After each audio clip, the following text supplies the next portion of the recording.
Ano yan, Doge? Napakalaki namang ano sa kanyang ano no?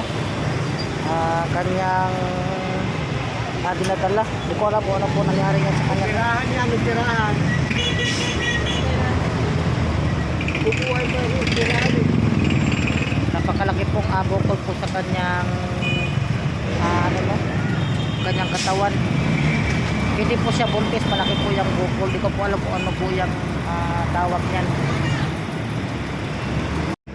So daanan ko lang nga po siya dito no, nahirapan po siyang maglakad dahil po sa kanya pong malaki pong bukol. Itong si Doggy. Ang ganda pa naman ng aso.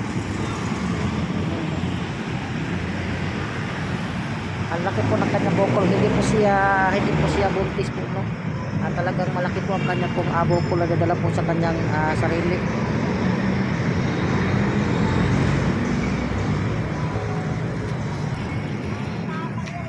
So ayan nga po no, palakad-lakad lang po siya dito. Ano kayang malaking bukol sa kanyang katawan.